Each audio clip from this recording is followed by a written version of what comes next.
یو وخت په یو کلي کې یو غریب خو ایماندار ځوان اوسېده. نوم یې فرید و. فرید ډېر مال نه لرلو خو زړه یې پاک او نیت یې ریښتونی و. د هغه پلار به تل ورته ویل زویه که هر څومره مشکل وي رښتیا مه پرېږده ځکه رښتیا د الله لاره ده. فرید به د خلکو په کروندو کې مزدوري کوله او د خپل حلال رزق ته به خوشحاله و. یو ورځ د کلي یو شتمن سړی فرید ته وویل د هغه د سرو زرو یو کڅوړه ښار ته یوسي او هلته یې خپل ملګري ته وسپاري.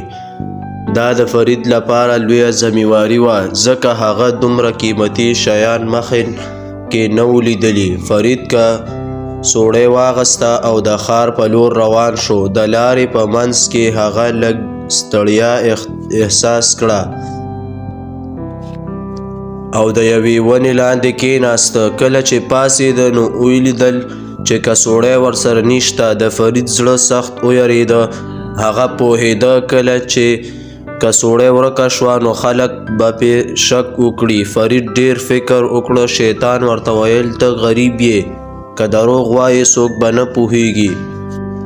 خو د پلار خبرې یې په ذهن کې انګازې کولې. هغه بس ژړا شو او وویل نه زه به رښتیا وایم که هر څه هم وشي. فرید بیرته کلي ته ستون شو او شتمن سړي ته یې هر څه رښتیا بیان کړه.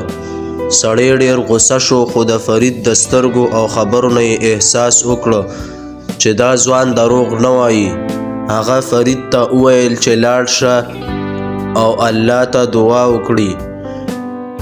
څو ورځې وروسته یو مسافر کلي ته راغی او اعلان یې وکړ چې د لارې نه یې د سرو زرو کڅوړه موندلې ده.